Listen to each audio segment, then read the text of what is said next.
Hello friends, कैसे हैं आप सभी। आई विश आप सभी बहुत ही अच्छे होंगे। फ्रेंड्स, आज हम जो करने वाले हैं इस लेक्चर से, तो हम करेंगे हमारा रिवीजन टेस्ट पेपर। जी हाँ, आरटीपी सब्जेक्ट होगा हमारा। कौन से आईडीटी की आरटीपी करेंगे और आरटीपी हम करेंगे कौन से अटेम्प्ट के लिए, जो मई 22 की हमारी क्या है आरटीपी है। इस आरटीपी के अंदर सॉल्यूशंस होगा हमारे किन का, मेनली किन का, एमसीक्यूज का। एमसीक्यूज के बाद में उस आरटीपी के अंदर जो भी हमें न्यूमेरिकल क्वेश्चंस दिए हुए हैं, तो न्यूमेरिकल्स का भी हम क्या करेंगे, सॉल्यूशन करेंगे। और साथ ही साथ हमारे जो भी डेस्क्रिप्टिव, जिन्हें हम थ्योरी बोलते हैं, तो डेस्क्रिप्टिव पार्ट होगा, उसका भी हम यहाँ पर क्या करेंगे, सॉल्यूशन करेंगे। तो हर एक वर्ड का यहाँ पर क्या निकालने वाले हैं, जूस निकालने वाले हैं। ओके, तो टोटल क्वेश्चंस इसके अंदर 20 हमको क्या दिए गए हैं, क्वेश्चंस दिए गए हैं। टोटल 20 हमको क्वेश्चंस दिए गए हैं। ओके, और इन 20 क्वेश्चंस का हम अभी क्या करने वाले हैं, सॉल्यूशन करने वाले हैं। तो आइए पढ़ते हैं, हर एक वर्ड का यहाँ पर क्या निकालते हैं, जूस निकालते हैं अब हम। तो सबसे पहले फर्स्ट हमारा एमसीक्यू है, और एमसीक्यू हमें क्या बोल रहा है, zoom airline air is an क्या है, airline company, is an airline company है। तो क्या है, ये एयरलाइन कंपनी है। अगर इतने का ही अभी मैं क्या निकालूं, जूस निकालूं, तो एयरलाइन के लिए आपको ध्यान होगा, सबसे पहले बात करूं जूस तो किसकी, वैल्यूएशन की। वैल्यूएशन के अंदर रूल 32 और सब रूल 3 था।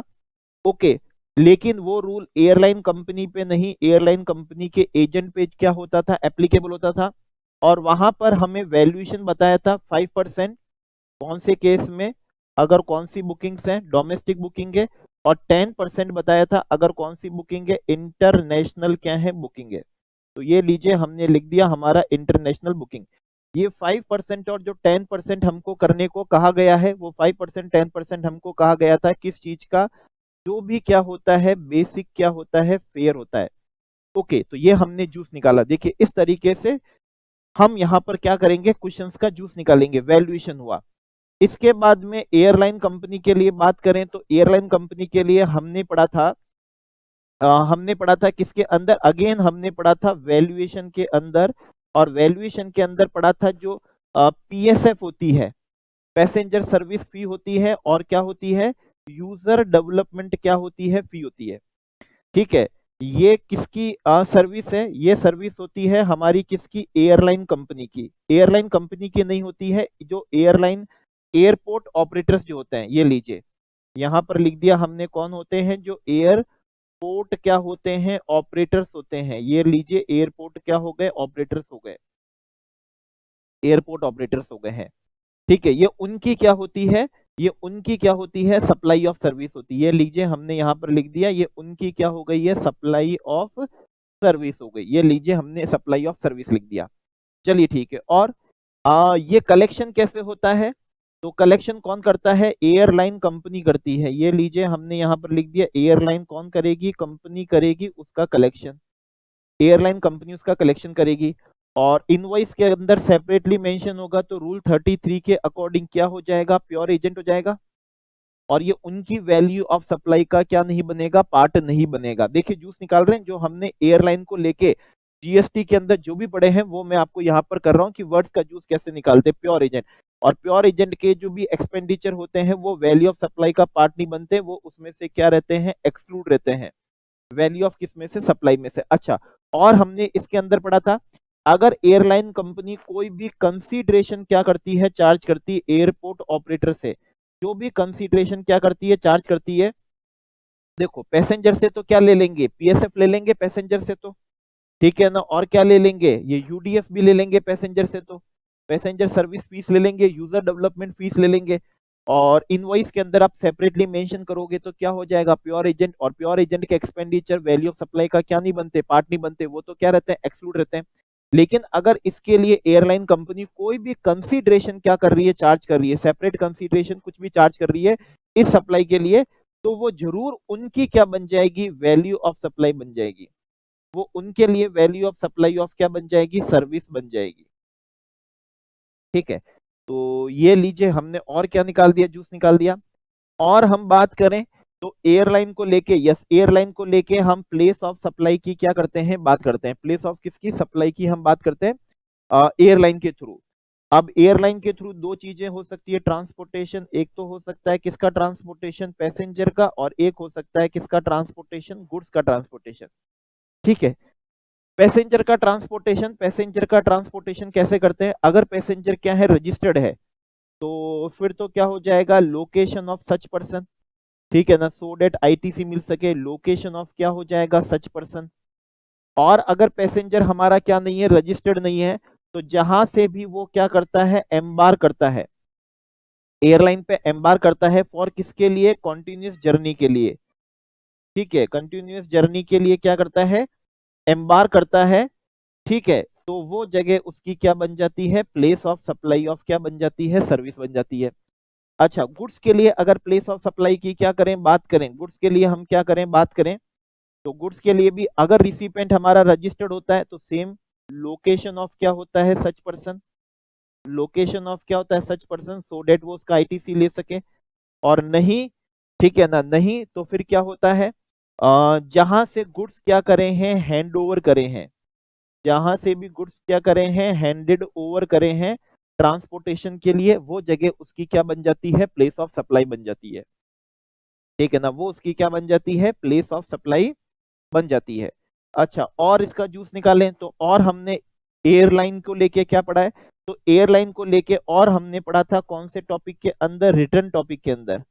और रिटर्न टॉपिक के अंदर हमने ये पढ़ा हुआ है, जो एयरलाइन कंपनी है बेसिकली वो किसके लिए पढ़ा था, जो फॉरेन एयरलाइन कंपनी है। ठीक है ना, फॉरेन क्या है, एयरलाइन क्या है, कंपनी है, ये लीजिए फॉरेन एयरलाइन क्या हो गई, कंपनी हो गई। तो उनको जो रिकंसिलेशन स्टेटमेंट होता है ना, रिकंसिलेशन जो स्टेटमेंट होता है, रूल 80 सब रूल किससे, 3 से, वो उनको क्या नहीं है, रिक्वायर्ड नहीं है, वो उनको रिलैक्सेशन क्या कर दिया था, दे दिया था। ठीक है ना, कौन से, जो फॉरेन कौन सी है, एयरलाइन कंपनी है, क्योंकि उनको इंडिया में बुक्स ऑफ अकाउंट्स तो मेंटेन करने नहीं होते हैं, इसलिए उनको स्टेटमेंट ऑफ रिकंसिलेशन स्टेटमेंट से क्या दे दिया, रिलैक्सेशन दे दिया, रूल 80 सब रूल 3 से रिलैक्सेशन क्या कर दिया, दे दिया। तो ये हमने क्या निकाला हुआ है, जूस क्या करा हुआ है, निकाला हुआ है। अच्छा, और जूस की बात करें, और जूस की बात करें, तो एयरलाइन कंपनी अपने टिकट बुक करवाती है, जैसे मेक माई क्या हो गया, ट्रिप हो गया, मतलब क्या होता है, ईसीओ। ठीक है ना, ईसीओ, और ईसीओ का जूस होता है सेक्शन कौन सा, 52, और सेक्शन 52 के अकॉर्डिंग क्या रिक्वायर्ड होता है, टीसीएस रिक्वायर्ड होता है, टीसीएस रिक्वायर्ड होता है। और जूस निकालें तो 0.5% होता है सीजीएसटी टीसीएस, और इतना ही 0.5% होता है एसजीएसटी क्या होता है, टीसीएस होता है।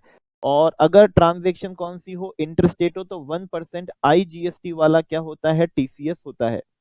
और टीसीएस का क्या होता है, टीसीएस का और आपके लिए जूस निकालें तो टीसीएस का जूस होता है कि टीसीएस जो भी होता है वो सप्लायर के ई कैश लेजर में, ठीक है ना, किसके अंदर, सप्लायर के ई कैश लेजर में जाकर क्या कर दिया जाता है, क्रेडिटेड कर दिया जाता है। ठीक है ना, ई कैश लेजर में जाकर क्या कर दिया जाता है, क्रेडिटेड कर दिया जाता है। तो ये बेसिकली हमने यहाँ पर क्या निकाला है, जूस निकाला है। अच्छा, क्वेश्चन और भी कुछ कहेगा तो हम तो और भी क्या निकाल लेंगे, जूस क्या कर लेंगे, निकाल लेंगे, लेकिन ये कुछ ऐसा जूस है जो हमको समझ में आना चाहिए। वर्ड कौन से वर्ड से, एयरलाइन वर्ड से ही हमको यहाँ पर समझ में आ जाना चाहिए। चलिए आगे बढ़ते, तो क्वेश्चन की तरफ अब हम क्या करते हैं, बढ़ते हैं। और क्वेश्चन हमारा ये रहा, आइए देखिए क्वेश्चन बढ़ते हैं। क्वेश्चन बोल रहा है, जूम एयर इज एन, कौन है, एयरलाइन क्या है, कंपनी है, airline company, operating domestic as well international क्या है, flights, domestic as well as international क्या है, फ्लाइट्स है। ध्यान रखिएगा ये एजेंट नहीं है, ये खुद कौन है, एयरलाइन क्या है, कंपनी है। आगे बोला जा रहा है, द हेड ऑफिस जो है इनका is in Mumbai, is in कौन सा, मुंबई, महाराष्ट्र। इस बात का हम बिल्कुल क्या रखेंगे, ध्यान रखेंगे कि इनका हेड ऑफिस कहां पर है, मुंबई में इनका हेड ऑफिस है। ठीक है, आगे बढ़ते हैं। And the company has also obtain registration under GST in each of the state, each of the state और each of the state, each of the state के अंदर इन्होंने रजिस्ट्रेशन ले रखा है। इसका जूस निकालू तो आपको ध्यान होगा, एज पर सेक्शन 25 सबसेक्शन 4, अगर आपके क्या है, अलग अलग जीएसटीएन है, चाहे एक स्टेट में हो या एक से ज्यादा स्टेट में हो, तो जीएसटी की नजर, पोर्टल की नजरों में आपको क्या माना जाता है, डिस्टिंक्ट पर्सन माना जाता है। ठीक है ना, आपको क्या माना जाता है, डिस्टिंक्ट पर्सन माना जाता है। तो ये भी हमने क्या निकाल लिया, जूस क्या कर दिया, निकाल लिया, डिस्टिंक्ट पर्सन। और डिस्टिंक्ट पर्सन का और जूस निकालूं तो आपको ध्यान होना चाहिए शेड्यूल किससे, फर्स्ट से। शेड्यूल फर्स्ट था ना, कौन से सेक्शन का, सेक्शन 7 का। जूस देखिए इस तरह से जूस निकलते हैं। मालूम नहीं क्वेश्चन क्या पूछेगा, लेकिन यकीनन जो भी पूछेगा आसान हो जाएगा, क्योंकि हर एक वर्ड का जूस निकल रहा है। तो सेक्शन 7 के अनुसार अगर आप डिस्टिंक्ट पर्सन को कोई भी सप्लाई ऑफ गुड्स या सप्लाई ऑफ सर्विस देते हो, विदाउट कैसे देते हो, कंसीडरेशन देते हो, विदाउट क्या देते हो, कंसीडरेशन देते हो, तो उसको भी क्या माना जाता है, सप्लाई माना जाता है। ठीक है ना, वो भी सप्लाई है। खैर एनीवेज, हमको तो क्वेश्चन जैसा कहेगा वैसा कर लेंगे, लेकिन अभी तक का जूस ये है, in each of the state from where the flights operations are being क्या है, कंडक्टेड। ठीक है, तो इन्होंने क्या ले रखे हैं, और भी स्टेट में रजिस्ट्रेशन ले रखे हैं जहां से भी फ्लाइट ऑपरेशंस आर बीइंग क्या है, कंडक्टेड है। चलिए ठीक है, यहां तक हमें कोई परेशानी कुछ भी नहीं है। During the month of January, during the month of कौन सा है, जनवरी, ड्यूरिंग द मंथ ऑफ कौन सा है, जनवरी। इस बात का अब हम बिल्कुल क्या रखेंगे, ध्यान रखेंगे कि क्वेश्चन हमें कौन सा पूछा जा रहा है, जनवरी का पूछा जा रहा है। इस बात का हम बिल्कुल क्या रखेंगे, ध्यान रखेंगे। ठीक है ना, क्योंकि क्या पता ये डिटेल और भी मंथ की दे दे, लेकिन अभी हमको क्या कहा है, जनवरी का है, तो अभी हम दिमाग में रखेंगे जनवरी। Following transactions were undertaken by it, following transaction undertaken by it. ध्यान रखना ये एजेंट नहीं है, खुद कौन है, एयरलाइन क्या है, कंपनी है। ठीक है, अब ये जो कंपनी है, sold air tickets worth rupees कितना है, 5 लाख। 5 लाख के इन्होंने क्या बेचे हैं, टिकट क्या करे हैं, बेचे 5 लाख। 5 लाख का जूस निकालूं तो आपको ध्यान होना चाहिए, जीएसटी के अंदर वैल्यूएशन क्या होता है, जीएसटी के अंदर वैल्यूएशन होता है वही वैल्यू जो आपने क्या करी है, चार्ज करी है, डेट इज ट्रांजैक्शन क्या होती है, वैल्यू होती है। ट्रांजैक्शन वैल्यू का और जूस निकालूं तो ट्रांजैक्शन वैल्यू का जूस होता है अंडर सेक्शन कौन सा होता है, 15 होता है। ठीक है, during the month from its head office, head office, head office. ध्यान रखना ये सिर्फ और सिर्फ किसकी बात कर रहे हैं, अभी मुंबई की क्या कर रहे हैं, बात कर रहे हैं। And the breakup of air fare, the breakup of क्या है, एयर फेयर। द ब्रेकअप हमको यहां पर दिया हुआ है, इज एज फॉलोस, वो हमको कुछ इस तरीके से क्या करा हुआ है, दिया हुआ है। ठीक है, हमको ब्रेकअप दिया हुआ है क्या, basic fair, basic fair, basic fair, basic fair excluding GST. ठीक है, एक्सक्लूडिंग जीएसटी का मतलब आप समझ लीजिए, जीएसटी हमारे वैल्यूएशन का क्या नहीं बनता है, पार्ट नहीं बनता। ऐसा हमको सेक्शन 15 सबसेक्शन 2 क्लॉज ए ने का है। अदर जो भी टैक्सेस होंगे ना, other than CGST, SGST, IGST, UT GST, GST compensation cess, वो वैल्यू का पार्ट बन जाएंगे, लेकिन जीएसटी वैल्यू का पार्ट नहीं बनता है। और हमें यहाँ दिया भी कौन सा, एक्सक्लूडिंग जीएसटी ही दिया हुआ है। इसके बाद हमको यहाँ पर बताया जा रहा है, क्या बताया जा रहा है, passenger service fee, passenger PSF, PSF and UDF, UDF inclusive of GST कितना है, 1 लाख है। ध्यान रखिएगा ये वैल्यू का पार्ट नहीं बनेगा। ठीक है ना, रूल 33 के अकॉर्डिंग अगर ये प्योर एजेंट की सारी कंडीशन फुलफिल कर देता है, मतलब इनवॉइस के अंदर क्या होना चाहिए, सेपरेटली मेंशन होना चाहिए। ठीक है ना, इनवॉइस के अंदर क्या होना चाहिए, सेपरेटली क्या होना चाहिए, मेंशन होना चाहिए, सेपरेटली मेंशन होना चाहिए। तो फिर ये एयरलाइन कंपनी की वैल्यू का क्या नहीं बनेगा, पार्ट नहीं बनेगा, अगर प्योर एजेंट की सारी कंडीशन को आप क्या करते हो, कंप्लाई करते हो। और जूस निकाल दूं मैं आपको। ठीक है ना, जो भी हमारा पैसेंजर है, जो भी हमारा कौन होता है, पैसेंजर होता है, पैसेंजर क्या ले सकता है, आईटीसी ले सकता है। पैसेंजर हमारा क्या ले सकता है, आईटीसी ले सकता है। एक तो कौन सा, जो सर्विस किसने दी है, एयरलाइन कंपनी ने दी है। ठीक है ना, एयरलाइन किसने दी है, कंपनी ने दी है। ठीक है ना, on the basis of tax invoice उस सप्लाई ऑफ सर्विस का। और दूसरा जो उसने पैसेंजर सर्विस फी और जो यूजर डेवलपमेंट फी उसने जो पे करी है, उस पे जो भी जीएसटी चार्ज हुआ है वो उसका क्या ले सकता है, पैसेंजर आईटीसी क्या कर सकता है, ले सकता है। ठीक है ना, पैसेंजर क्या ले सकता है, आईटीसी ले सकता है। अच्छा, थोड़ा और जूस निकाल दूं तो देखिए, इधर तो हम लिख देते हैं एयरपोर्ट कौन है, ऑपरेटर है, और इधर कौन है, हमारी एयरलाइन क्या है, कंपनी है।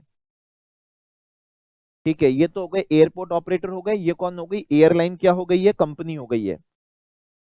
अब एयरलाइन कंपनी कुछ कलेक्शन चार्जेस लेती है कि हम आपके लिए पैसेंजर से पीएसएफ क्या कर रहे हैं, चार्ज कर रहे हैं ना, तो वो तो प्योर एजेंट है, इनवॉइस के अंदर हम सेपरेटली मेंशन कर देंगे और आपको दे देंगे। लेकिन इस सर्विस के लिए हम आपसे सेपरेट क्या करेंगे, चार्जेस, कलेक्शन चार्जेस लेंगे।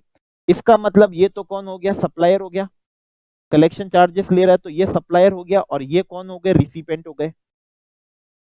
ठीक है ना, रिसिपेंट हो गए। और इस कलेक्शन चार्जेस पे भी क्या होगा, जीएसटी चार्ज होगा, ठीक है ना, इस पे क्या होगा, जीएसटी क्या हो जाएगा, एप्लीकेबल हो जाएगा। ये लीजिए जीएसटी एप्लीकेबल हो जाएगा। और जो एयरपोर्ट ऑपरेटर हैं वो उसका क्या कर सकेंगे, आईटीसी का अवेलमेंट कर सकेंगे, ठीक है ना, वो उसका आईटीसी का क्या कर सकेंगे, अवेलमेंट कर सकेंगे। तो बेसिकली ये तो हम सिर्फ जूस निकाल रहे हैं, मालूम नहीं क्वेश्चन में कितना काम आएगा, लेकिन एयरलाइन को लेके पूरे जीएसटी के अंदर जो भी दिया है सबका निचोड़ हमने क्या कर रहे हैं, निकाल रहे हैं। तो पैसेंजर सर्विस फीस है, यूजर डेवलपमेंट फीस है, अगर इनवॉइस के अंदर क्या दिया हुआ हो, सेपरेटली मेंशन हुआ, अगर इनवॉइस के अंदर क्या हुआ, सेपरेटली मेंशन हुआ, तो फिर क्या होगा, तो फिर क्या होगा, ये प्योर एजेंट हो जाएगा। और एयरलाइन कंपनी की वैल्यू ऑफ सप्लाई का क्या नहीं बनेगा, पार्ट नहीं बनेगा, अगर इनवॉइस के अंदर सेपरेटली मेंशन हुआ।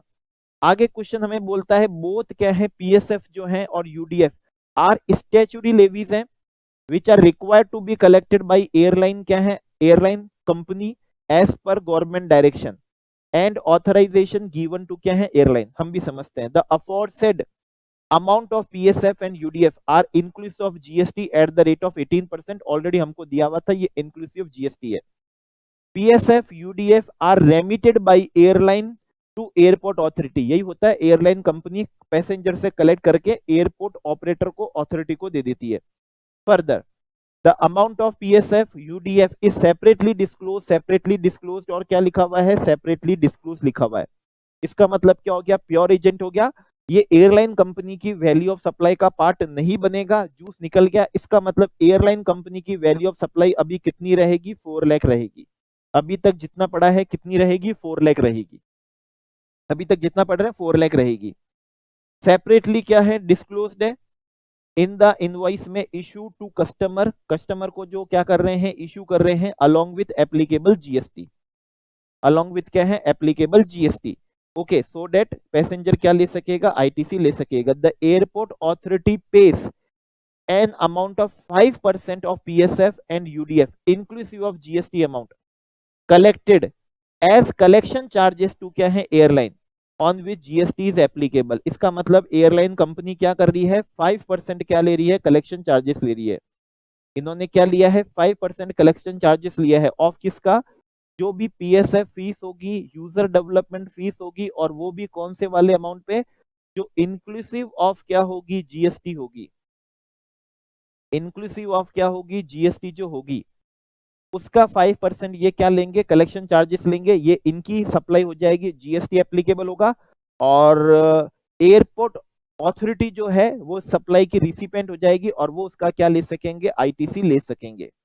तो 5% ये क्या ले रहे हैं, कलेक्शन चार्जेस ले रहे हैं। तो अभी के अकॉर्डिंग इनके लिए वैल्यू ऑफ सप्लाई क्या बन रही है, देखो अभी के अकॉर्डिंग तो इनके लिए वैल्यू ऑफ सप्लाई बन रही है, एक तो बेसिक फेयर जो इन्होंने 4 लाख रुपीस क्या करा है, चार्ज करा है, जूस देखिएगा। दूसरा 1 लाख रुपीस कौन सा था, पीएसएफ था, यूडीएफ था, इंक्लूसिव ऑफ जीएसटी, उसका 5% इन्होंने क्या लिया है, कलेक्शन चार्जेस लिया है, ठीक है ना, 5% कलेक्शन चार्जेस, इसका मतलब ये कितना हो गया, 5000 हो गया, ठीक है ना। ये तो किसका हो गया, एयरलाइन, और ये किसका हो गया, कलेक्शन का हो गया। ये कलेक्शन की सप्लाई ऑफ सर्विस हो गई, और ये कौन सी सप्लाई ऑफ सर्विस हो गई, ट्रांसपोर्टेशन वाली हो गई, ठीक है ना। ये कौन सी हो गई, ये ट्रांसपोर्टेशन हो चुकी है।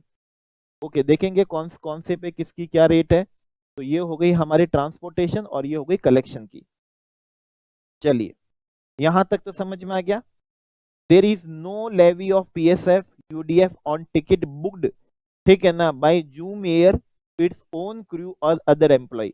मतलब अपने क्रू मेंबर के लिए कोई भी टिकट बुक करते हैं या अपने एम्प्लॉय के लिए करते हैं, तो उस पर कोई भी पीएसएफ या यूडीएफ क्या नहीं होता है, लेवी नहीं होता है, ठीक है ना, क्या नहीं होता, लेवी नहीं होता। तो यहां तक का हम कंप्लीट क्या निकाले हुए हैं, जूस निकाले हुए हैं। आगे का जूस निकालने के तैयार हैं हम। अब देखिए बात कर रहे हैं, zoom air head office has collaboration करा है विथ सुपर ट्रिप इंडिया के साथ में, एन ऑनलाइन ट्रेवल पोर्टल। देखिए जूस आ चुका है, ऑनलाइन ट्रेवल पोर्टल का मतलब ये आ चुके हैं कौन, ईसीओ। ईसीओ का मतलब कौन से की बात आ गई, सेक्शन 52 की बात आ गई है। 0.5% सीजीएसटी आ जाएगा, 0.5% कौन सा आ जाएगा, एसजीएसटी की बात आ जाएगी। और जो भी क्या होगा, टीसीएस होगा, एयरलाइन कंपनी को उनके ई कैश लेजर में जाकर क्या हो जाएगा, क्रेडिटेड भी हो जाएगा। तो अभी का जूस हमारे लिए ये रहा, एन ऑनलाइन कौन सा ट्रेवल पोर्टल है, providing services to customer by way of booking, by way of booking क्या है, एयर टिकट, थ्रू इट्स क्या है, इलेक्ट्रॉनिक कॉमर्स क्या है, platform, and registered under GST in the state of Maharashtra. और इसका हम जूस निकालें तो आपको ध्यान होना चाहिए कि अगर आप क्या हो, एजेंट हो, एजेंट हो, तो आपके लिए वैल्यूएशन मैकेनिज्म दिया था 5% डोमेस्टिक फेयर का और 10% कौन से फेयर का, इंटरनेशनल, इंटरनेशनल फ्लाइट का। और ये 5% और 10% किसका करोगे, आप क्या करोगे, बेसिक फेयर का करोगे। और बेसिक फेयर का जूस ये है, वो अमाउंट ऑफ फेयर या फिर वो पार्ट ऑफ फेयर जिसपे एयरलाइन कंपनी नॉर्मली क्या करती है, पेस कमीशन, नॉर्मली पेस क्या है, कमीशन टू एजेंट। तो फेयर का वो वाला हिस्सा टू एजेंट, फेयर का वो वाला हिस्सा जिसपे एयरलाइन कंपनी एजेंट को क्या पे करती है, कमीशन पे करती है, उसको हम बोलते हैं बेसिक फेयर। डोमेस्टिक के केस में 5% वैल्यूएशन, इंटरनेशनल बुकिंग के केस में 10% वैल्यूएशन। और ये था हमारा रूल 32 के अंदर, सब रूल 3 के अंदर दिया था। ये भी हमने जूस निकाल लिया, काम आएगा तो ले लेंगे, नहीं आएगा तो भी जूस निकालना जरूरी है, सो डेट इस तरीके से अगर क्वेश्चन सॉल्व करेंगे, टफ हो कैसा भी हो, रॉन्ग नहीं हो सकता सॉल्यूशन। ओके, अब देखिएगा आगे, during the month super trip eco India, super trip India booked ticket of ₹2 lakh, 2 lakh रुपए के टिकट बुक करे, बेसिक फेयर, एक्सक्लूडिंग जीएसटी है, पीएसएफ भी एक्सक्लूडिंग है और यूडीएफ भी एक्सक्लूडिंग है, फॉर द कस्टमर ऑफ कौन सा, एयरलाइन कंपनी के 2 लाख के इन्होंने टिकट क्या करे, बुक करे। The amount was remitted by super trip India to zoom air को after required adjustment as per GST law in terms of TCS. तो टीसीएस कलेक्ट करने के बाद में जो भी अमाउंट है वो उन्होंने एयरलाइन कंपनी को क्या कर दिया, रेमिट कर दिया। 1% IGST, 0.5% CGST, 0.5% SGST as applicable जो भी होगा, तो टीसीएस कलेक्ट करके जो भी अमाउंट बचता है वो उन्होंने उनको क्या कर दिया, दे दिया, वो उनको क्या कर दिया, दे दिया। तो अभी की हम बात करें तो इस तरीके से एयरलाइन कंपनी की तो ये 2 लाख की और सप्लाई ऑफ सर्विस हो गई, ठीक है ना, 2 लाख की तो और क्या हो गई, सप्लाई ऑफ सर्विस हो गई, जो उन्होंने किसके थ्रू दी है, ये टिकट किसके थ्रू बुक हुए हैं, सुपर ट्रिप के थ्रू क्या हुए हैं, बुक हुए हैं। और सुपर ट्रिप इसके लिए क्या करती है, कमीशन चार्ज करती है, in addition to aforesaid amount.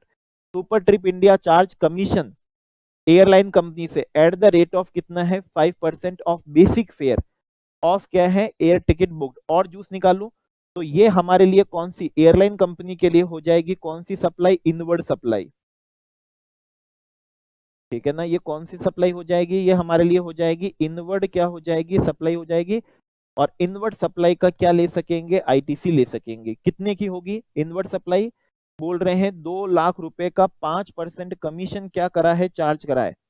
तो इसका मतलब 10,000 रुपए का कमीशन क्या करा है, चार्ज करा है। और 10,000 रुपए के कमीशन पे जो भी जीएसटी होगा एयरलाइन कंपनी उसका क्या ले सकेगी, आईटीसी ले सकेगी, ठीक है ना, उसका क्या ले सकेगी, आईटीसी ले सकेगी। देखिए जूस है ये 2 लाख है, ठीक है ना, 2 लाख है, ओके, ये क्या है, 2 लाख रुपए है।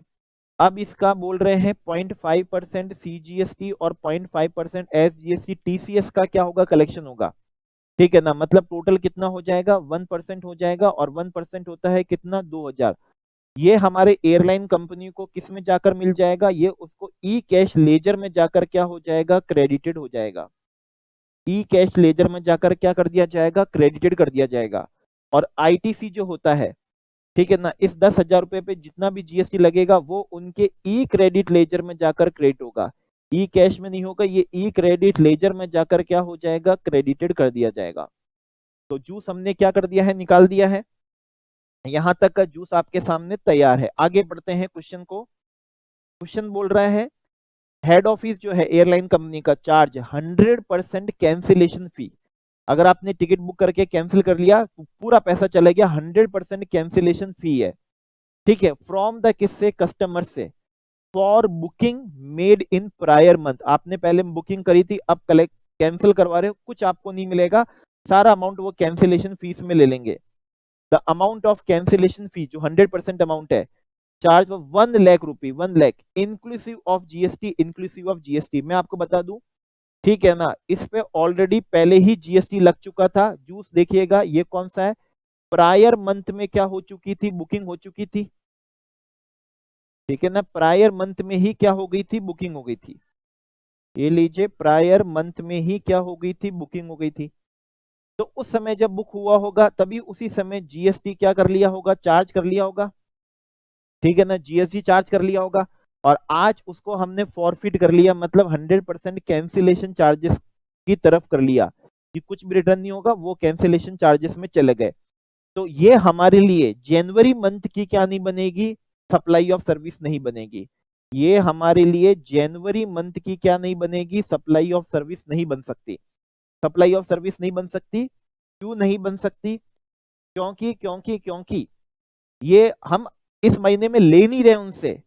Instead of actually collecting the cancellation fees, एक तो होता कि उसका तो रिफंड मिल जाएगा और फिर कलेक्शन आपसे 100 वही अमाउंट वापस लेंगे, तो उन्होंने कहा ऐसा थोड़ी करेंगे।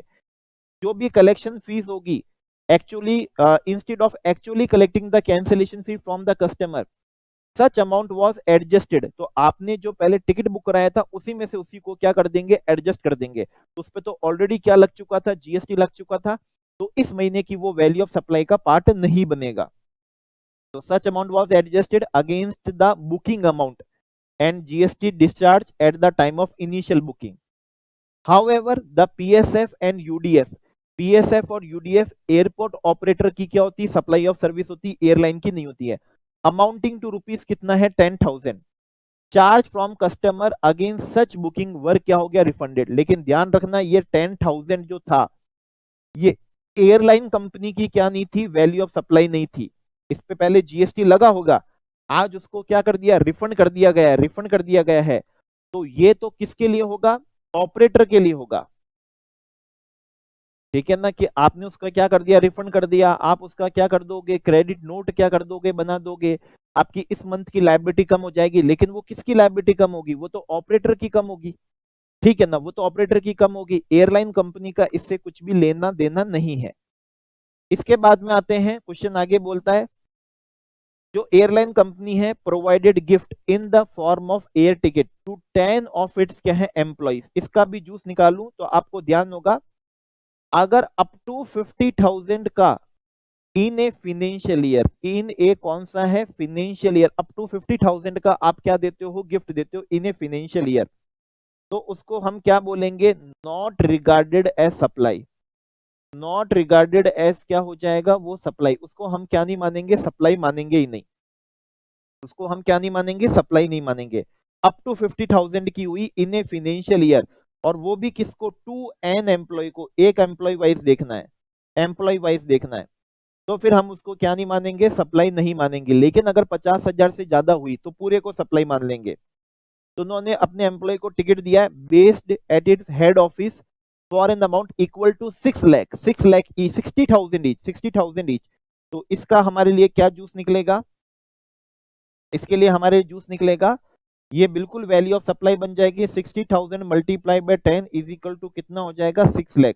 ये 6 लाख हमारे लिए वैल्यू ऑफ सप्लाई का पार्ट बन जाएगी। विदाउट कंसीडरेशन दिया है, ये सप्लाई बन रही है शेड्यूल किसके अकॉर्डिंग, फर्स्ट के अकॉर्डिंग। शेड्यूल फर्स्ट के अकॉर्डिंग, शेड्यूल फर्स्ट जो था हमारा सेक्शन कौन सा था, सेक्शन 7।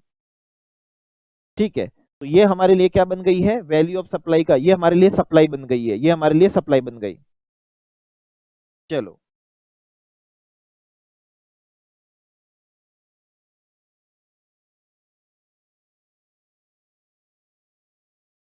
ठीक है,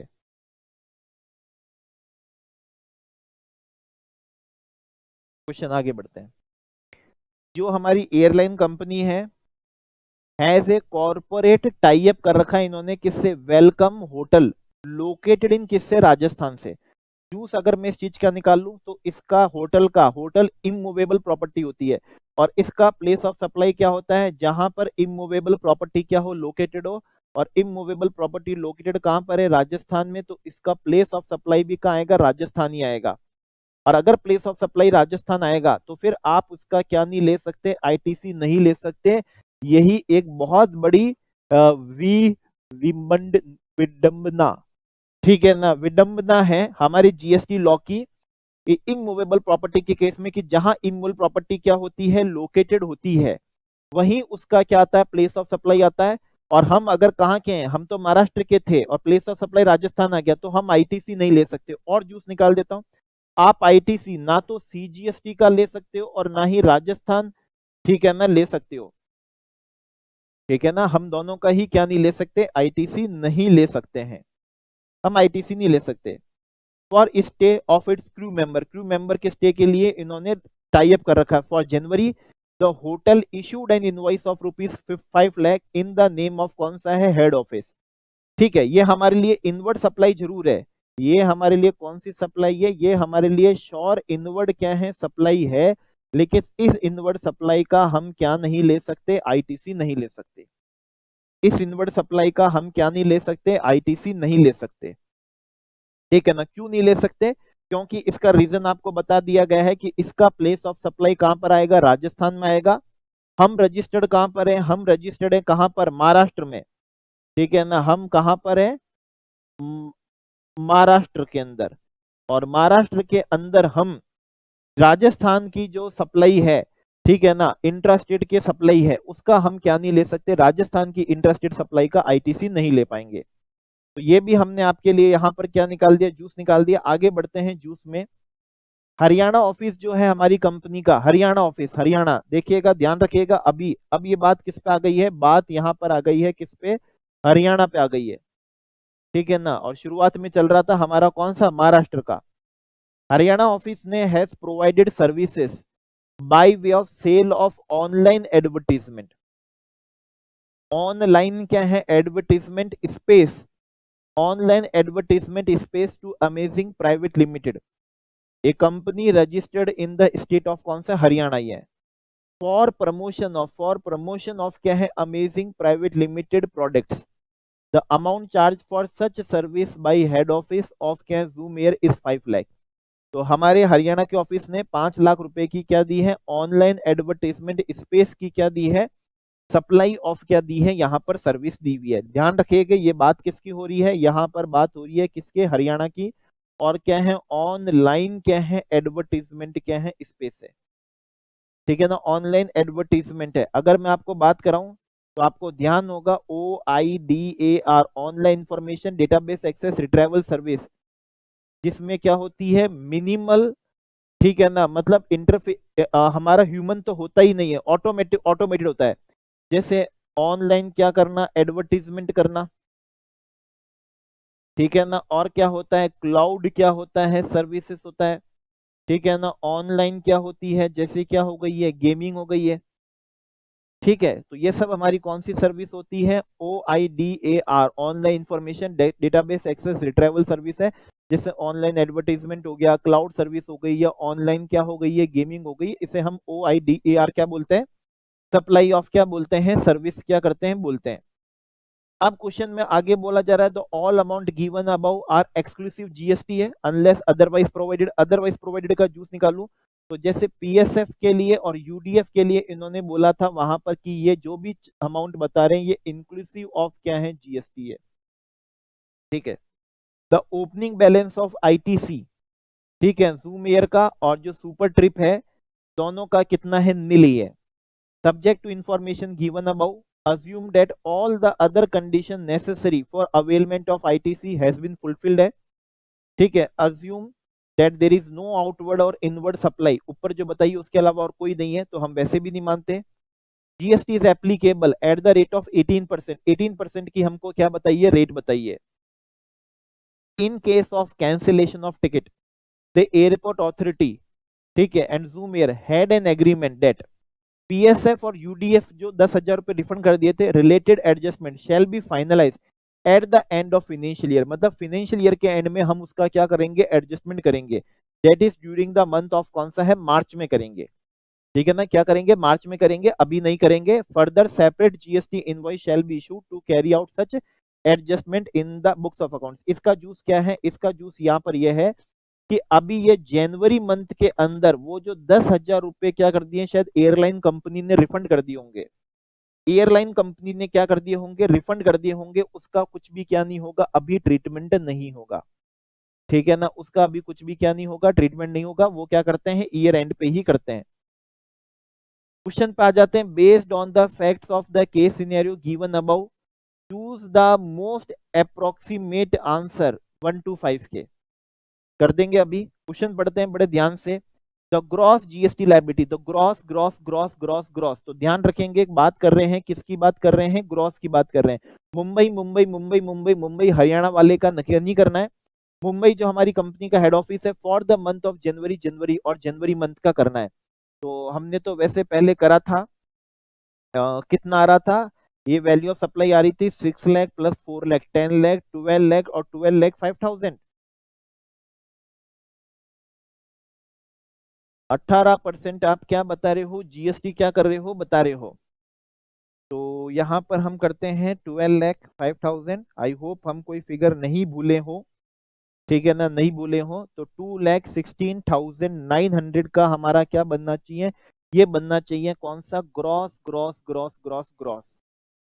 ठीक है, 4 लाख रुपए बेसिक फेयर था, 5,000 रुपए 5,000 रुपए 5,000 रुपए कलेक्शन चार्जेस थे, 2 लाख रुपए कौन सा था, सुपर ट्रिप था। 2 लाख रुपए कौन सा था, सुपर ट्रिप के थ्रू क्या हुई थी, बुकिंग हुई थी। सुपर ट्रिप के थ्रू बुकिंग हुई थी, सुपर ट्रिप के थ्रू क्या हुई थी, बुकिंग हुई थी। एक बात और जूस निकाल दूं, सुपर ट्रिप के थ्रू बुकिंग हुई थी तो वहां पर हमको जो कलेक्शन चार्जेस थे, ठीक है ना, कलेक्शन चार्जेस, कलेक्शन चार्जेस क्या है, वो क्वेश्चन में कुछ भी नहीं बोला था कि उस केस में हमको 5% कलेक्शन चार्जेस मिलेंगे या नहीं मिलेंगे। क्वेश्चन ने हमें यहाँ पर नहीं कहा था कि सुपर ट्रिप मतलब ईसीओ के थ्रू जो क्या हुई है, सप्लाई हुई है, उस केस में आपको 5% कलेक्शन चार्जेस होंगे या नहीं होंगे, नहीं कहा था, तो हमने कंसीडर नहीं करा है। इस बात का बिल्कुल क्या रखिएगा, ध्यान रखिएगा। और ये हमारा कौन सा था, ये 6 लाख, ठीक है ना, एम्प्लॉय को शेड्यूल फर्स्ट सेक्शन 7 सप्लाई है, तो 2,16,900 बनना चाहिए। आइए देखते हैं। तो यस, ये रहा डी ऑप्शन, 2,16,000 और कितना हो गया, 900 हो गया। तो एक सिंपल सा था, बस क्या करना था, करना यह है कि क्वेश्चन को पढ़ते समय आपको उससे रिलेटेड जो भी जीएसटी के अंदर कोई से भी टॉपिक में दिया हो, ठीक है ना, कोई से भी टॉपिक के अंदर दिया हो, आपको उसका क्या निकाल लेना है, जूस क्या कर लेना है, निकाल लेना है। और ध्यान रखिए, जूस निकालेंगे तो क्वेश्चन कोई आपको खास बात नहीं लगेगी। फिर determine all kinds of credit, all kinds of credit का जूस निकाल दूं तो इसका मतलब ये ई क्रेडिट की भी क्या कर रहे हैं, बात कर रहे हैं, और ये ई कैश लेजर में आने वाले क्रेडिट की भी क्या कर रहे हैं, बात कर रहे हैं। ठीक है ना, ई कैश के अंदर तो हमारा कौन सा आएगा, टीसीएस आएगा, टीसीएस आएगा, हमने देखा भी था। और ई क्रेडिट के अंदर हमारा कौन सा आएगा, आईटीसी आएगा। अवेलेबल टू मुंबई की बात कर रहे हैं, Mumbai head office, Mumbai head office है for setting off against GST liability. तो क्रेडिट जीएसटी लायबिलिटी को पे करने में ही काम आती है, इसका भी हमने कुछ करा था। यस, तो ये 2,000 रुपए तो हमारे किस में आए थे, ई कैश लेजर में आए थे, टीसीएस के। ठीक है ना, 2 लाख की बुकिंग हुई थी, 0.5% सीजीएसटी, 0.5% एसजीएसटी और 1% हो जाए आईजीएसटी, तो 2,000 क्या हुआ था, ई कैश हुआ था। और ये हमारी कौन सी थी, इनवर्ड सप्लाई, ठीक है ना, ये हमारे लिए कौन सी बनी, इनवर्ड सप्लाई। उन्होंने हमसे 10,000 रुपए का कमीशन चार्ज करा था, इनवर्ड सप्लाई।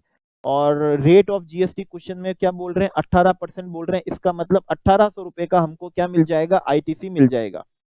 कितने रुपए का, 1,800 रुपए का हमको क्या मिल जाएगा, आईटीसी मिल जाएगा। 1,800 रुपए का आईटीसी और 2,000 रुपए का किसके अंदर, ई कैश लेजर के अंदर।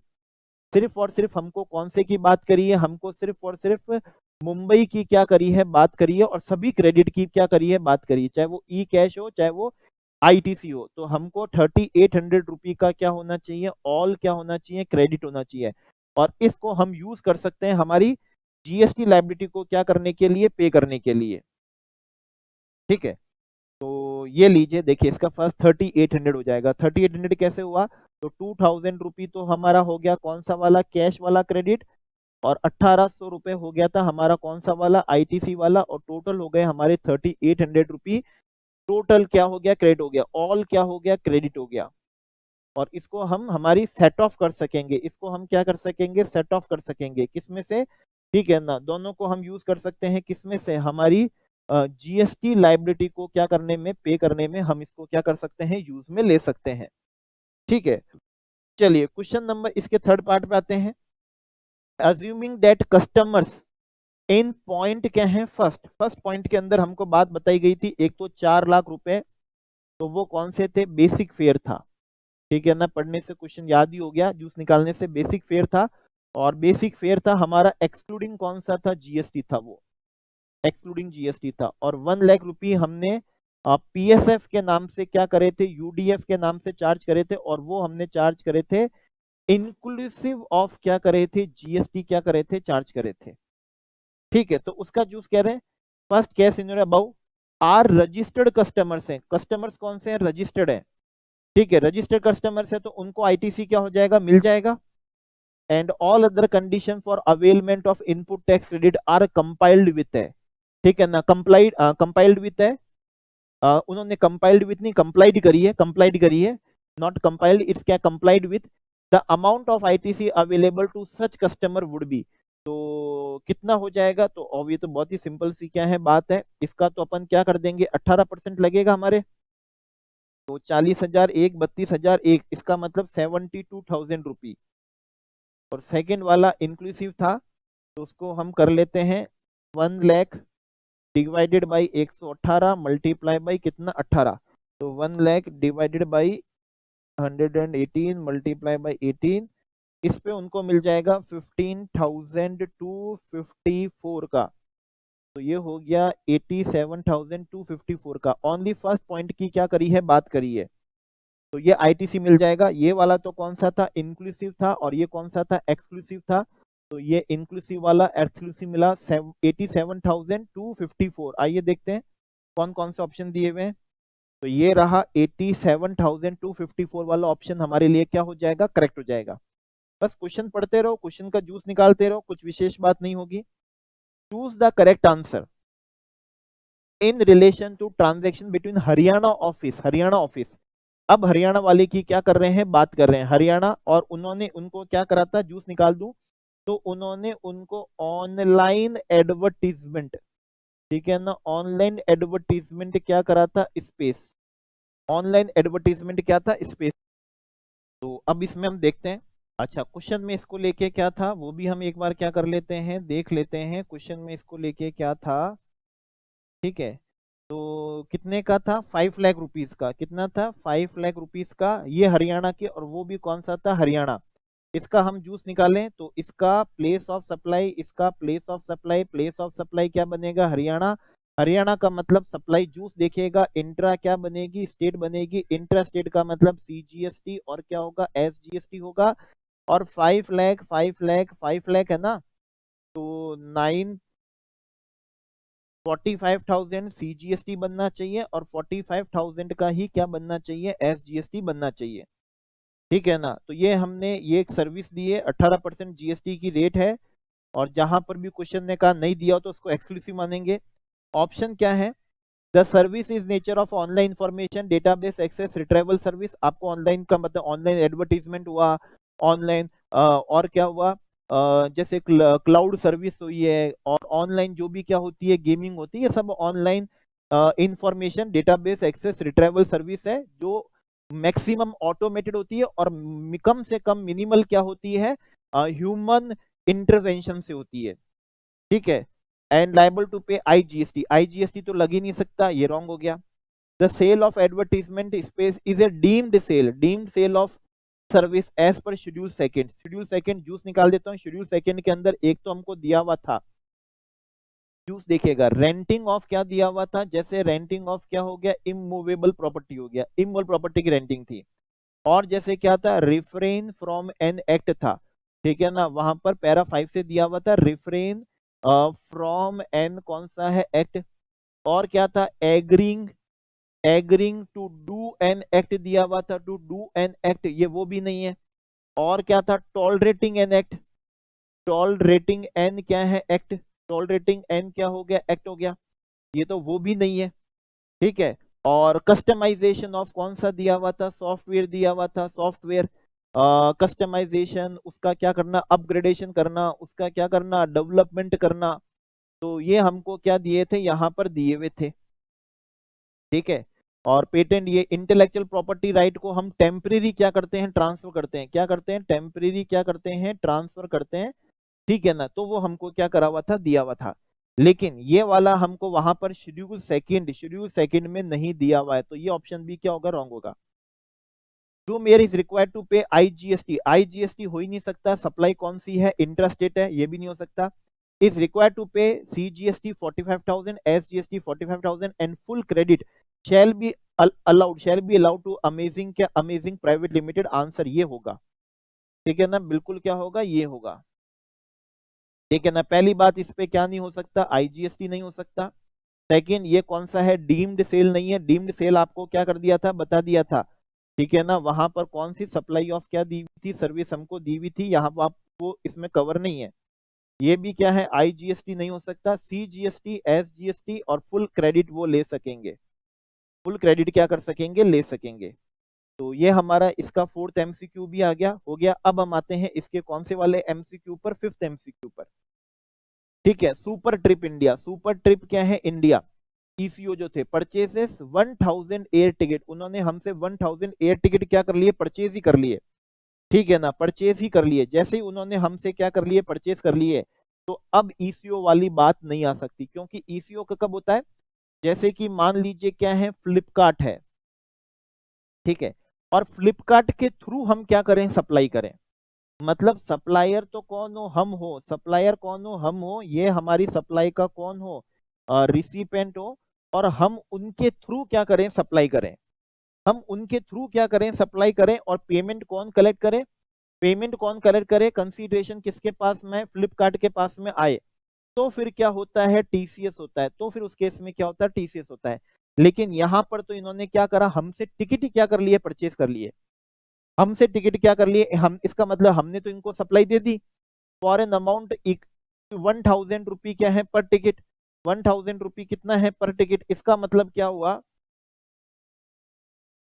ठीक है ना, इसका मतलब ये हुआ, ये कितने टिकट थे,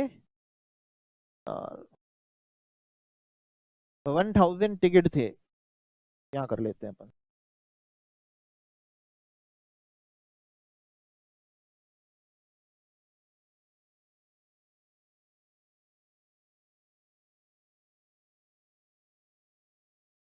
ठीक है, यस। तो कितना है, 1000 क्या है, टिकट है, और 1000 की ही क्या है, रेट है। Yes, 10 lakh rupees. अब उसमें से उसके कितने टिकट बिके नहीं बिके, उसने तो हमसे क्या कर लिए, ले लिए, तो हमारे लिए तो वैल्यू ऑफ सप्लाई कितनी हो जाएगी, 10 लाख हो जाएगी। हमारे लिए तो वैल्यू ऑफ सप्लाई कितनी हो जाएगी, 10 लाख हो जाएगी। अब उससे बिके या नहीं बिके, ठीक है ना। और इस वाले केस में तो, इस वाले केस में अगर वो हमसे खरीद लेता है, तो इसमें तो क्या नहीं हो सकता, नो टीसीएस। ठीक है ना, वो तो खुद ही क्या कर रहा है, बेच रहा है, हम थोड़ी सप्लाई कर रहे हैं। तो ये सुपर ट्रिप इंडिया क्या है, 1000 रुपये में हमसे टिकट ले लिए, and provide booking of air ticket facility at its electronic portal to customers on its own account, on its own account, on its own account. और जब भी क्या करोगे, ओन अकाउंट करोगे, जब भी आप क्या करोगे, ओन क्या करोगे, अकाउंट ही क्या करोगे, सप्लाई करोगे अपने प्लेटफॉर्म से, तो उस केस में कभी भी क्या नहीं होता है, टीसीएस नहीं होता है। उस केस में अगर ओन अकाउंट करोगे तो नहीं होगा। ठीक है ना, कोई दूसरा सप्लायर आपके प्लेटफॉर्म से करता है, तब क्या होता है, थर्ड पार्टी इश्यू जिसे हम बोलते हैं। ठीक है ना, टीसीएस कब होता है, जब क्या होती है, थर्ड पार्टी इश्यू होता है। मतलब सप्लायर हम होते हैं, और हम किसी ईसीओ के थ्रू क्या करें, सप्लाई करें। अगर हम सेल्फ ईसीओ हैं, तो उस केस में कभी भी टीसीएस नहीं होता है। Super Trip India was able to sell only 800 tickets for which the total amount collected from customer 15 lakh रुपए। इन्होंने तो 800 टिकट बेच के ही कितने ले लिए, 15 लाख रुपए ले लिए। तो इनके लिए वैल्यू ऑफ सप्लाई तो 15 लाख हो जाएगी, और एयरलाइन कंपनी के लिए 10 लाख हो जाएगी, as per the agreement. The remaining 200 air ticket purchased by super trip India, ठीक है, फ्रॉम एयरलाइन कंपनी लैप्स्ड हो जाएंगे, मतलब उसका हम पैसा वैसा कुछ भी वापस नहीं देंगे। And the amount forfeited, airline company ने क्या कर लिया, फॉरफिट कर लिया। रेट ऑफ टीसीएस कितनी है, 1% है। तो इसमें तो टीसीएस वैसे भी होना ही नहीं है। अब इसमें से करेक्ट स्टेटमेंट करना है, super trip India shall be liable to pay GST of ₹90,000। ये तो हमको देखना पड़ेगा, उनके लिए वैल्यू ऑफ सप्लाई कितनी हो रही है, 15 लाख रुपए हो रही है। 15 लाख का सीधा 18% हम क्या करें, निकालें। ठीक है ना, 15 लाख का हम क्या निकालें, 18% हम निकालें,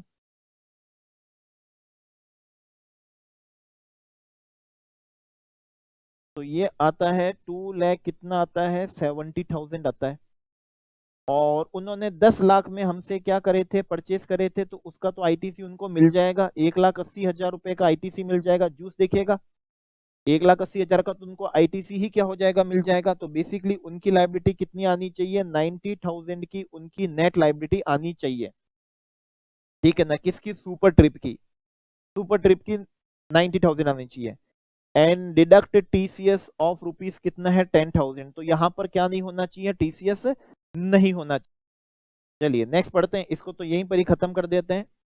super trip India is acting as an agent, agent of क्या है, zoom air, and shall be liable to pay GST 1,20,000 and no GST payable by zoom. ये बिल्कुल क्या हो जाएगा, रॉन्ग हो जाएगा।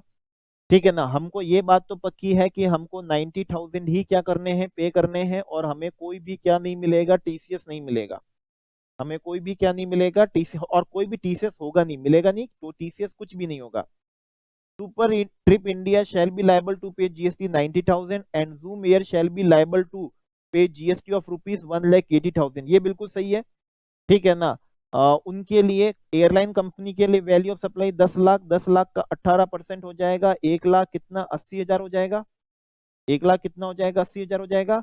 और हमारे लिए कितना होगा, हमारे लिए value of supply 15 lakh, 15 lakh का 18%, 2 लाख कितना, 70,000, और उसमें से 1,80,000 का आईटीसी मिल जाएगा। तो हमारी नेट लाइबिलिटी कितनी आ जाएगी, 90,000 आ जाएगी। ये सी वाला क्या होना चाहिए, करेक्ट होना चाहिए। डी वाला भी क्या हो जाएगा, रॉन्ग हो जाएगा। डी वाला भी क्या हो जाएगा, रॉन्ग हो जाएगा। तो सी वाला क्या रहेगा, करेक्ट रहेगा, कि सुपर ट्रिप की लाइबिलिटी 90,000 रहेगी और एयरलाइन कंपनी की लाइबिलिटी 1 लाख क्या रहेगी, 80,000 रहेगी। तो ये एक बहुत ही सिंपल सा क्या था, यहाँ पर क्वेश्चन था हमारे लिए, सिंपल सा क्या था, क्वेश्चन था। बस करना क्या था, हर वर्ड पढ़ते जाओ और हर वर्ड का उससे रिलेटेड आपने जीएसटी लॉ में जो भी पढ़ा है, आप उसका क्या निकाल लो, जूस निकाल लो। जैसे कि अपन ने यहाँ पर क्या निकाल लिए थे, जितना निकाल सकते थे उतना उसी समय पढ़कर जूस निकाल लिए थे। और इसमें से देखिए बिल्कुल काम आए, ईसीओ वाला भी काम आ गया, ये मान सकते हैं। रिटर्न वाला काम नहीं आया, कोई बात नहीं, ठीक है, नहीं काम आया। ओके, क्वेश्चन में क्या लगा, प्लेस ऑफ सप्लाई वाली बात भी क्या आती, काम आती है। ठीक है ना, ये वैल्यूएशन वाली बात क्या आ गई, काम आ गई हमारे। ठीक है, तो हमें क्या चाहिए, जो भी हम पढ़ रहे हैं उसका वहीं पर ही क्या निकालते रहें, जूस निकालते रहें। क्वेश्चन सॉल्व करना हमारे लिए बड़ा आसान हो जाएगा, सॉल्यूशन सही होते रहेंगे। चलिए नेक्स्ट एमसीक्यू पर आते हैं, कौन सा है, 6 नंबर का है। इस बार हमको टोटल 9 ही क्या दिए हैं, एमसीक्यू क्या करे हैं, दिए हैं इन्होंने, 9 ही दिए हैं। जिसमें से तो क्या हो गया, अभी तक 5 तो हो ही गए हमारे। ठीक है, क्वालिटी बेल्स, तो क्वालिटी वॉल्स जो आइसक्रीम होती है उसका इन्होंने क्या कर दिया, quality bells private limited, private limited, ध्यान रखूंगा इस बात का, क्या है, प्राइवेट लिमिटेड। इसका भी मैं क्या कर दूं, जूस निकाल दूं। तो मैं क्यों ध्यान रखूंगा ऐसे वर्ड का, ठीक है ना, कि ये ऐसे वर्ड हमारे जीएसटी लॉ में क्या आ रहे हैं, काम आ रहे हैं। कब काम आ रहे हैं, जब हमें क्या अप्लाई करना पड़ता है, आरसीएम अप्लाई करना पड़ता है। जब हम क्या करते हैं, आरसीएम पढ़ते हैं ना, तो आरसीएम के समय बहुत क्या हो जाता है, इंपॉर्टेंट हो जाता है। और आपको मैं बता चुका हूँ, आरसीएम हमारे लिए ए प्लस प्लस कैटेगरी का क्या है, टॉपिक है। अगर पूरे जीएसटी के अंदर जो इंपॉर्टेंट है, सबसे मोस्ट से भी मोस्ट इंपॉर्टेंट, ठीक है, जिसे आपको बाय हार्ट लर्न कर लेना चाहिए, वो मैं कहता हूं कौन से को, आरसीएम को। ऐसा कोई अटेम्प्ट नहीं होगा जिसमें आरसीएम को लेके क्या ना पूछा जाए, आपसे क्वेश्चन ना पूछा जाए। आरसीएम हर टाइम में पूछा जाएगा। ठीक है, बड़ा जो क्वेश्चन न्यूमेरिकल बनता है बिना आरसीएम के, वो बनता ही नहीं है। ए प्लस प्लस कैटेगरी का है, और एग्जाम के दिन आप जो लास्ट चीज पढ़ के जा रहे हो, मेरा कहना है वो होनी चाहिए कौन सी, आरसीएम। क्योंकि आरसीएम में एग्जाम में हो जाता है कंफ्यूजन, याद नहीं आता है कि सप्लायर कौन सा बोला था, रिसिपेंट इन्होंने कौन सा बोला था। इसलिए हमें इसे बहुत सीरियसली लेना चाहिए। तो खैर, प्राइवेट लिमिटेड में ध्यान रखूंगा, रजिस्टर्ड अंडर जीएसटी इन चेन्नई। ठीक है, जीएसटी में रजिस्टर्ड है और चेन्नई में, इस बात का बिल्कुल ध्यान रखा जाएगा। ठीक है ना, कहाँ पर रजिस्टर्ड है, चेन्नई के अंदर रजिस्टर्ड है। ये बात काम आ जाती है प्लेस ऑफ सप्लाई क्या करते समय, निकालते समय। Tamil Nadu provided following outward supply in the, कौन सा है, करंट ईयर। तो आउटवर्ड सप्लाई हमको क्या दी है, करंट ईयर में। तो क्वेश्चन का जूस निकालते हैं। इंट्रा स्टेट हमको सप्लाई दी है, टैक्सेबल की दी है और यहाँ पर एग्जेम्प्ट दी है। इंटर स्टेट दी है durated supply, inter state. Supply of goods procured from China, procured from China, China का जूस निकालूं तो चाइना क्या है, नॉन टैक्सेबल क्या है, टेरिटरी है, तो डायरेक्टली फ्रॉम चाइना से परचेज करा, ठीक है ना, टू यूके, और यूके सप्लाई कर दिया, क्या हो गया, वो भी नॉन टैक्सेबल क्या होगी, टेरिटरी।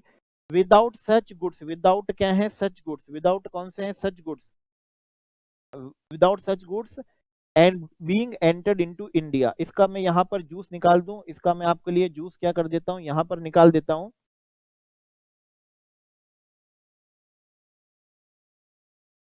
ठीक है, ये रहा जूस की जगह। तो ये हमने आपको ये जूस निकलना चाहिए, शेड्यूल कौन सा था, थर्ड था, जिसे हम क्या बोलते हैं, जिसे हम बोलते हैं नीदर सप्लाई ऑफ गुड्स, जिसे हम नीदर सप्लाई ऑफ क्या है, गुड्स, और क्या होते हैं, नॉर क्या है, सप्लाई ऑफ सर्विसेज, जिसे ना तो हम सप्लाई ऑफ गुड्स बोल रहे हैं ना सप्लाई ऑफ सर्विस बोल रहे हैं। हम पैरा 7 जो होता है, पैरा क्या है, 7 है, तो पैरा 7 में बोला गया है कि एंटिटी से खरीद कर एंटिटी को ही दे देना, और वो भी किसके लिए बोला गया था, goods goods goods goods goods के लिए बोला गया था।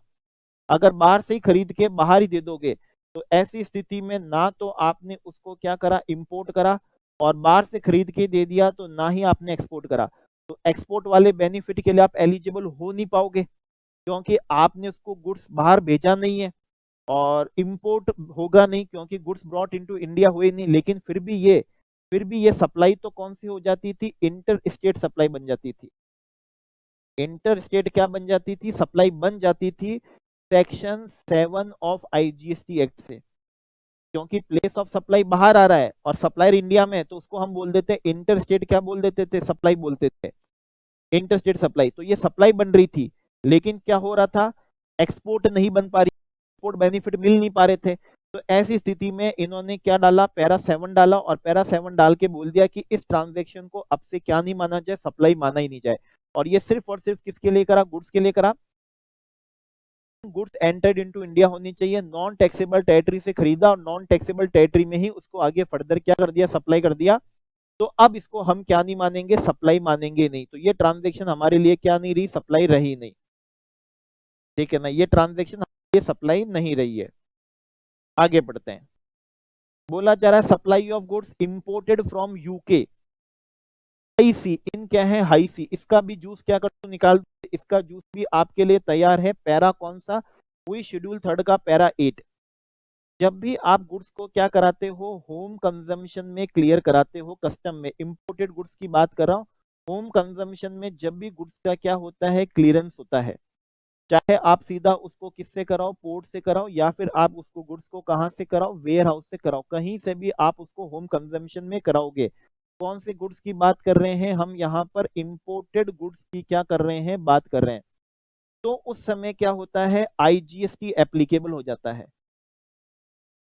ठीक है ना, आईजीएसटी लग जाता है, लेता कस्टम डिपार्टमेंट है, ठीक है ना, कस्टम टैरिफ किससे, एक्ट से 1975, ठीक है ना, 1975, तो आईजीएसटी एप्लीकेबल होता है। अब मान लीजिए गुड्स हमारे कहाँ पर पड़े हैं, वेयर हाउस्ड क्या है, ठीक है, वेयर, और बेसिस पे, डॉक्यूमेंट ऑफ टाइटल के बेसिस पे, कौन से बेसिस पे, डॉक्यूमेंट ऑफ टाइटल के बेसिस पे उसको दिया, ठीक है ना, एंडोर्समेंट कर दिया, उन डॉक्यूमेंट ऑफ टाइटल का क्या कर दिया, ट्रांजेक्शन तो मेरी सप्लाई बन जाएगी। फिर उन गुड्स का होम कंजम्पशन होगा तो वापस से क्या बन जाएगी, उस पे जीएसटी लग जाएगा, उसी पे दोबारा क्या लग जाएगा, जीएसटी क्या हो जाएगा, लग जाएगा, ठीक है, आई बात समझ में। और जहां ये जिस भी प्राइस पे मैंने बेचा होगा, यहाँ पर जिस भी प्राइस पे मैंने बेचा होगा, ये ट्रांजैक्शन वैल्यू मेरी होम कंजम्पशन जब क्लियर होगा तो उस समय वैल्यूएशन बन जाएगी मेरी कस्टम में, तो सेम वैल्यू पे मैंने यहाँ पर जीएसटी दिया और सेम वैल्यू पे मेरे क्लियरेंस पे जीएसटी लग जाएगा। इसी तरीके से दूसरा केस देखिए, जैसे मान लीजिए अभी गुड्स इंडिया में आई नहीं है, ट्रांसिट में है, और हाई सी सेल, और मैंने ट्रांसिट में ही by way of endorsement of क्या है, document of title, endorsement of कौन सा है, डॉक्यूमेंट ऑफ कौन सा है, टाइटल करके मैंने उसको बेच दिया, तो ये ट्रांजैक्शन क्या बन जाती है, सब बन जाती है हमारे लिए। अब ये जितने पे भी बेचा है ट्रांजैक्शन वैल्यू पे, उस पे जीएसटी लगेगा, फिर उन गुड्स को जब आप क्या कराओगे, होम कंजम्पशन में क्लियरेंस कराओगे, तो उस पर दोबारा क्या लग जाएगा, जीएसटी लग जाएगा। तो इसलिए इन्होंने पैरा 8 इंट्रोड्यूस करा और होम कंजम्पशन से पहले गुड्स वेयर हाउस में पड़े, डॉक्यूमेंट के बेसिस पे आपने सेल कर दिया, उसको हम सप्लाई नहीं मानेंगे। अभी गुड्स ट्रांसिट में high sea sale, endorsement of document title करके आपने गुड्स को सेल कर दिया, उसको अब हम क्या नहीं मानेंगे, सप्लाई नहीं मानेंगे। ये ट्रांजेक्शन क्या नहीं है, सप्लाई ही नहीं है, ठीक है ना, क्या नहीं है, सप्लाई ही नहीं है। तो ये ट्रांजेक्शन हमारे लिए क्या नहीं है, सप्लाई नहीं। तो हमारे लिए सप्लाई कौन सी रही, ये रही। क्वेश्चन क्या है, compute the aggregate turnover. Aggregate turnover का जूस निकालो, तो सीजीएसटी एक्ट के 2 क्लॉज 6 में दिया हुआ है, 2 क्लॉज 6 में दिया हुआ है, जिसमें इंटर, इंट्रा, एग्जेम्प्ट सप्लाई में निल rated, wholly exempt, non taxable और अदर टैक्सेस सब क्या हो जाते हैं, इंक्लूड हो जाते हैं, ठीक है ना। तो ये हमसे हमारा क्या पूछ रहे हैं, एग्रीगेट टर्नओवर पूछ रहे हैं। तो एग्रीगेट टर्नओवर ये रहा, बस एग्रीगेट टर्नओवर। तो ये हो गया 70 25 और ये हो गया हमारा कौन सा, 95 लैक्स, ठीक है ना। 95 लैक्स का क्या हो गया, एग्रीगेट टर्नओवर हो गया, जिसमें इंट्रा भी आती है, इंटर भी आती है, एक्सपोर्ट वाली सप्लाई भी आती है, एग्जेम्प्ट वाली भी क्या आती है, ये एग्जेम्प्ट वाली भी क्या जाती है, सप्लाई आ जाती है, ठीक है ना। अगर कोई सप्लाई क्या हो, नॉन क्या हो, टैक्सेबल हो, तो वो आ जाती है, लेकिन जो ट्रांजेक्शन सप्लाई ही नहीं है वो कभी नहीं आती। एग्रीगेट टर्नओवर हमेशा किसका निकलता है, सप्लाई का निकलता है। अब चाहे वो सप्लाई आपने फॉर ए कौन सी करी हो, कंसीडरेशन करी हो, या फिर वो सप्लाई आपने कौन सी करी हो, विदाउट क्या करी हो, कंसीडरेशन करी हो, फॉर ए कंसीडरेशन करी हो या विदाउट क्या करी हो, कंसीडरेशन करी हो, बस ट्रांजेक्शन क्या होनी चाहिए, सप्लाई होनी चाहिए, ट्रांजेक्शन सप्लाई होनी चाहिए। अगर कोई ट्रांजेक्शन सप्लाई ही नहीं है, अगर कोई ट्रांजेक्शन क्या नहीं है, सप्लाई नहीं है, तो वो एग्रीगेट टर्नओवर का पार्ट नहीं बनेगी। अब टर्नओवर का पार्ट बनेगी चाहे टैक्सेबल हो, एग्जेम्प्ट हो, इंट्रा हो, इंटर हो, एक्सपोर्ट हो, नॉन टैक्सेबल, सप्लाई हो, फॉर ए कंसीडरेशन हो, विदाउट कंसीडरेशन हो, बस क्या होनी चाहिए, सप्लाई होनी चाहिए, ठीक है ना। अदर टैक्सेस वैल्यू इसका टर्नओवर का पार्ट बन जाते हैं, जैसे एक्साइज ड्यूटी बन जाएगी, सीएसटी बन जाएगा, वैट क्या हो जाएगा, बन जाएगा, लेकिन सीजीएसटी एग्रीगेट टर्नओवर का पार्ट नहीं बनेगा, एसजीएसटी एग्रीगेट टर्नओवर का पार्ट नहीं बनेगा, आईजीएसटी एग्रीगेट टर्नओवर का पार्ट नहीं बनेगा, GST compensation cess aggregate turnover का पार्ट नहीं बनेगा। तो एक बड़ा सिंपल सा इन्होंने क्या दिया है, एमसीक्यू दिया है। आइए आते हैं एमसीक्यू नंबर किस पे, 7 पे आते हैं। तो अब हम कर रहे हैं MCQ 7। Which of the following statement is correct, correct बताना in respect of warehousing under custom.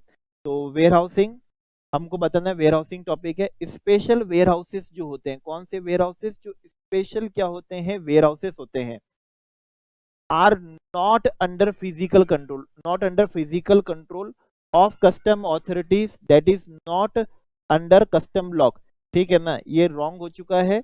जो 57 और 58 के अंदर, 57 और 58 के अंदर जो हमारी पब्लिक और प्राइवेट वेयर हाउसेस होते हैं, पब्लिक और प्राइवेट क्या होते हैं, वेयर हाउसेस होते हैं, वो क्या होते हैं, नॉट अंडर क्या होते हैं, फिजिकल कंट्रोल। उन पे कस्टम का क्या नहीं होता, कंट्रोल नहीं होता, वो कंट्रोल्ड इज क्या है, रिकॉर्ड बेस्ड होता है। लेकिन जो हमारे कौन से होते हैं, स्पेशल क्या होते हैं, वेयर हाउसेस होते हैं। कौन से वेयर हाउसेस होते हैं, जो स्पेशल क्या होते हैं, वेयर हाउसेस होते हैं, वो सब्जेक्ट टू क्या होते हैं, कस्टम क्या होते हैं, कंट्रोल होते हैं। उन पे कस्टम डिपार्टमेंट का क्या रहता है, लॉक रहता है। इसलिए ये तो क्या है, करेक्ट नहीं है।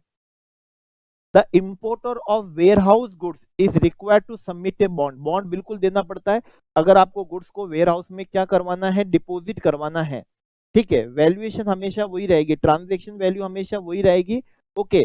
तो जब आपने क्या दिया होगा, जब आपने into bond bill of entry दी होगी, वेयर हाउस को गुड्स को वेयर हाउस में करवाने के लिए क्या देना पड़ता है, into bond bill of entry. Into bond क्या होती है, बिल ऑफ एंट्री होती है, या फिर bill of entry for warehousing होती है। तो हमको क्या देना पड़ता है, जितनी भी हमारी ड्यूटी निकल के आ रही है, उस समय जितनी भी ड्यूटी निकल के आ रही है, उस समय जो भी ड्यूटी निकल के आ रही है, हालांकि ये ड्यूटी पे नहीं करनी होती, ड्यूटी तो पे करनी होती जब भी आप गुड्स को होम कंजम्पशन में क्लियर कराओगे। तो जब x bond bill of entry दोगे, उस समय जो रेट होगी उस रेट से ड्यूटी देनी होती है। लेकिन अभी जो ड्यूटी है उसके थ्राइस अमाउंट का हमको क्या देना पड़ता है, बॉन्ड देना पड़ता है। वाई थ्राइस अमाउंट का बॉन्ड क्यों देना पड़ता है, क्योंकि आज अभी आपको ड्यूटी पे करनी है, वेयर हाउसिंग के चार्जेस पे करने हैं, पेनल्टी भी क्या करनी है, पे करनी है, और ड्यूटी अमाउंट बढ़ भी सकती है, क्योंकि अगर मान लीजिए जिस दिन आपने x bond bill of entry file करी उस समय अगर रेट क्या हो गई, इंक्रीज हो गई, तो ड्यूटी भी बढ़ जाएगी। ड्यूटी भी क्या हो जाएगी, बढ़ जाएगी। ओके, इंटरेस्ट भी होता है, क्या होता है, वेयर हाउसिंग पीरियड में इंटरेस्ट भी होता है। तो इसलिए वो थ्राइस अमाउंट का हमसे क्या लेते हैं, बॉन्ड एग्जीक्यूट करवाते हैं। हमसे क्या करते हैं, थ्राइस अमाउंट का बॉन्ड एग्जीक्यूट करवाते हैं। तो यहाँ पर क्या बोल रहे हैं, the importer of warehousing goods is required to submit a bond for an amount equal to twice. No, twice नहीं होता, ये थ्राइस अमाउंट का बॉन्ड होता है।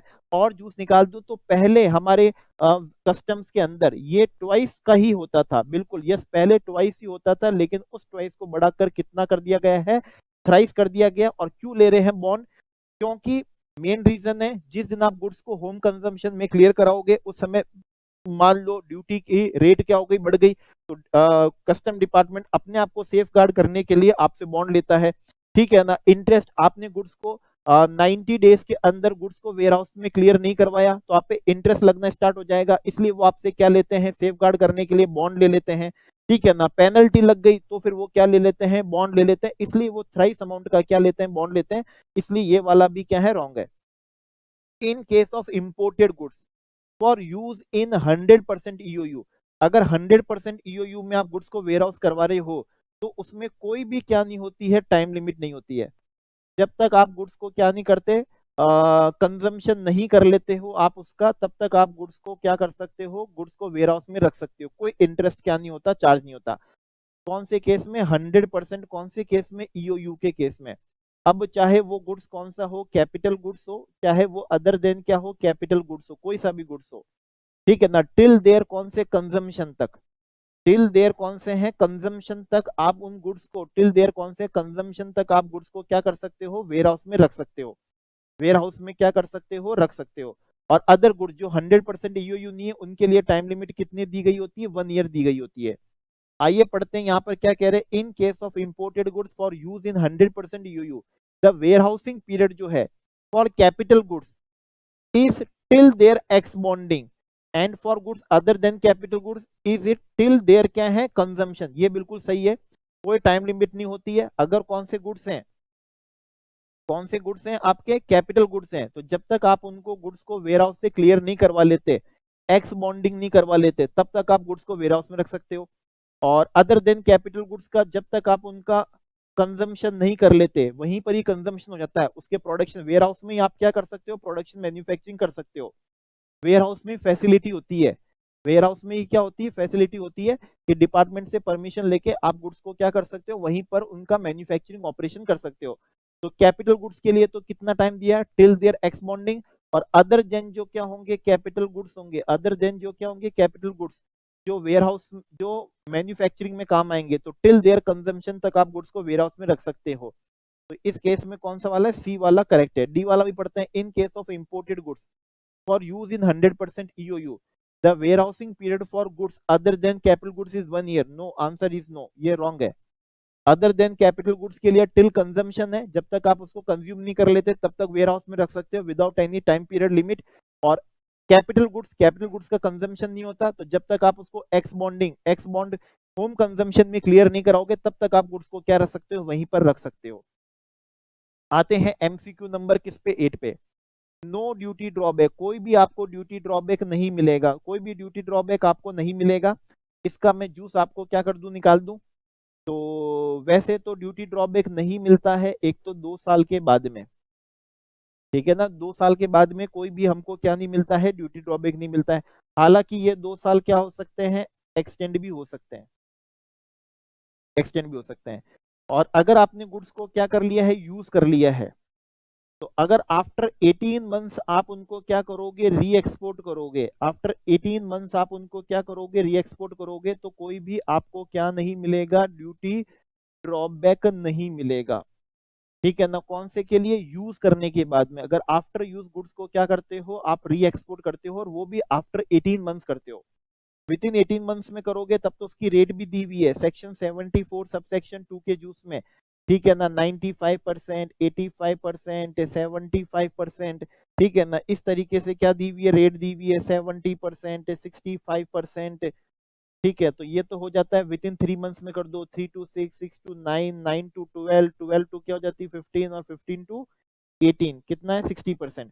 इसके बाद में कराओगे तो कोई रेट नहीं है, इसका मतलब फिर आपको क्या नहीं मिलेगा, ड्यूटी ड्रॉबैक नहीं मिलेगा। और जूस देखिएगा, जैसे क्या होते हैं टी, क्या होते हैं चेस्ट, टी चेस्ट होते हैं, ठीक है ना, टी क्या हो गए, टी चेस्ट हो गए।